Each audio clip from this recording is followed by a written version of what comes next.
जय श्री राम सभी भक्तों को, जय माता की। फिर एक नई वीडियो के साथ आप सबके सामने हाजिर हो गए हैं और आज की जो हमारी वीडियो है बहुत ही ज़्यादा इन्फॉर्मेटिव होने वाली है सभी भक्तों के लिए, जो भक्त जो है गुप्त नवरात्रि का इंतजार कर रहे हैं। तो आप बताइए कि उनको क्या करना चाहिए और क्या नहीं करना चाहिए। जो भी भक्त जो है गुप्त नवरात्रि की विचार कर रहे हैं, सोच रहे हैं पूजा अर्चना करने की, सारी जानकारी ही आपको इस वीडियो में मिलेगी। तो हमारे साथ अंत तक बने रहिए, तभी आपको सारी वीडियो समझ भी आती है। अगर वीडियो अच्छी लगती है तो लाइक करें, शेयर करें, कमेंट करें और अगर चैनल पे पहली बार ही देख रहे हैं तो चैनल को भी जरूर सब्सक्राइब करें, साथ में बेल आइकन है उसको प्रेस करें ताकि आने वाली हर एक वीडियो की नोटिफिकेशन सबसे पहले ही आपके फोन में पहुंच जाए। चलिए शुरू करते हैं आज की वीडियो। जय श्री राम। जय श्री राम, जय श्री बालाजी महाराज। बाबा की असीम कृपा आपके परिवार पर सदैव बनी रहे और मेरी माई जगत जननी माँ भवानी अम्ब की कृपा आपके घर में अन्नपूर्ण रूप में वास करे। जय माता की। गुप्त नवरात्रि पर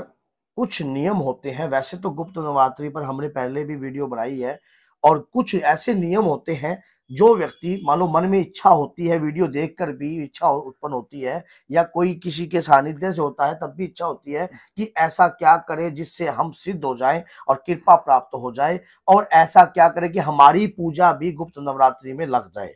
तो गुप्त नवरात्रि का जो विषय है वो जिस प्रकार से नाम है गुप्त नवरात्रि, तो गुप्त नवरात्रि में हर पूजा जो है गुप्त रूप से ही होती है। और ये जो अधिकतर ये पूजा जो होती है साधकों के लिए होती है।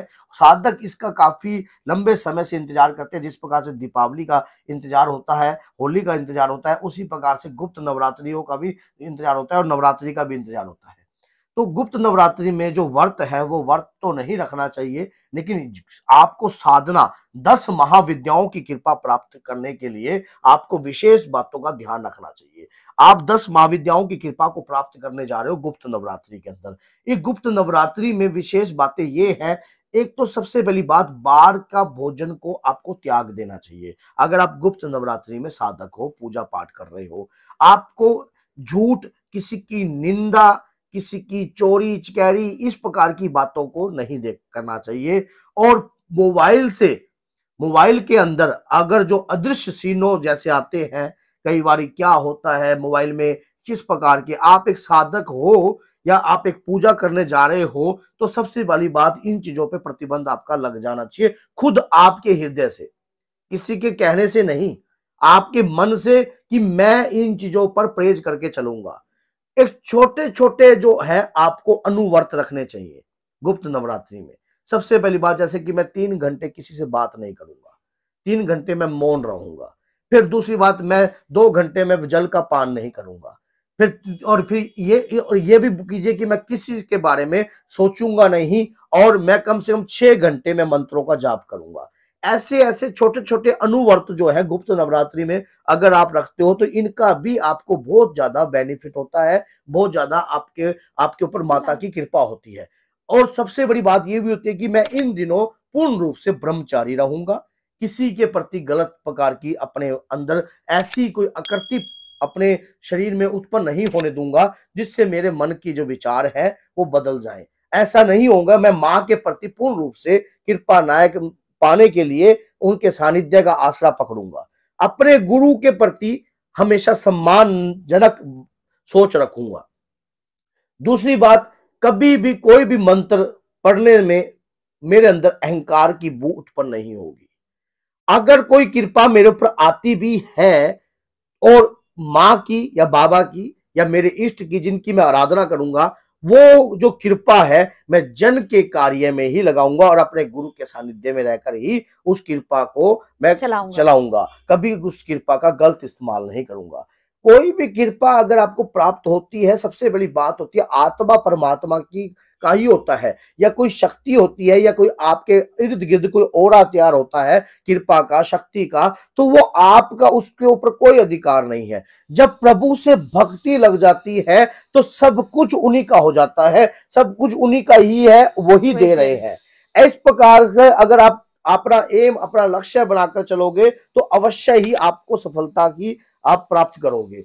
दूसरी बात ये होती है, कभी भी आपको इस गुप्त नवरात्रि में अपनी पत्नी के ऊपर हाथ नहीं उठाना होता है, कम बोलना होता है, अधिक से ज्यादा आपको बोलना नहीं चाहिए।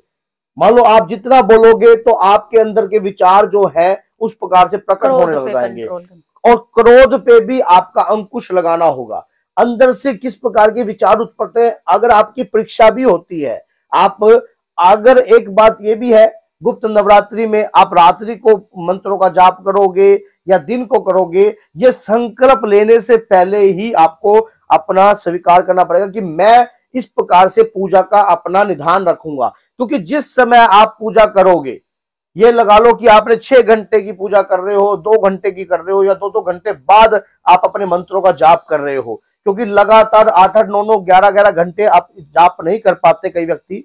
लेकिन अगर आप कर रहे हो तो उस दौरान आप नियम बनाकर चलोगे, वही नियम का पालन करोगे आप और उसी तरीके से करोगे। अगर अखंड ज्योत लगाते तो अखंड ज्योत के तरीके से ही कार्य करोगे। और अखंड ज्योत पर भी हमने वीडियो बहुत सारी बना रखी है। अगर जमीन पर सो रहे हो, ये सारी चीजें जो है आपके ऊपर डिपेंड करती है।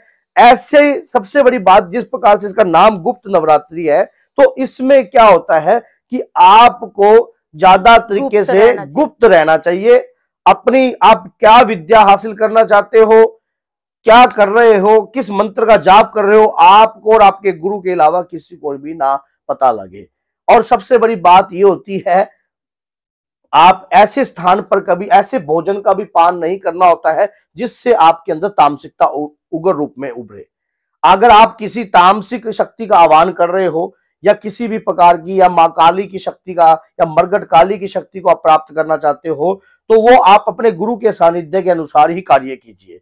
याद रखना, भयंकर कई बार ऐसा होता है कि शक्ति को प्राप्त करने की लालसा के चक्कर में हम अपने कुटुंब का भी नाश कर देते हैं। जिस प्रकार से आप सोच रहे हो कि शक्ति कोई अगर कोई हल्के में ले ले शक्ति को, तो शक्ति कभी हल्की नहीं होती है। शक्ति जब आती है तो अपने प्रचंड रूप में आती है, तो वो आपको छोड़ेगी भी नहीं। अगर गलत तरीके की शक्ति का आप इस्तेमाल कर रहे हो, आपको तो लपेटेगी और आपके कुटुंब को भी, अगर गुरु के बगैर आप कर रहे हो। ये बात याद रखना, क्योंकि 10 महाविद्याएं जो है वो प्रचंड रूप में शक्ति है, महाशक्ति है। अगर आप सात्विक तौर पर किसी शक्ति को आप जागृत कर रहे हो तो कृपा अवश्य ही प्राप्त करोगे। वैसे तो अगर आप हनुमान जी नहीं, इसमें जैसे माँ को कोई भोग विशेष तौर पर आप बताना चाहते हो तो वो भी बता सकते हो। माँ को मखाने का भोग लगाइए, आप पंचमेवा का भोग लगा सकते हो। मखाने की खीर का भोग जो है गुप्त नवरात्रि में बहुत सात्विक तौर पर आपको लगाना चाहिए। मखानों की खीर, उसका भोग लगाना चाहिए आपको। और दूसरी बात ये होती है कि गुप्त नवरात्रि के अंदर अगर आप चाहते हो कि हनुमान जी महाराज की कृपा प्राप्त करना, तो उस पर भी हम एक वीडियो बना देंगे। तो बोलिए जय सीताराम, जय श्री बालाजी।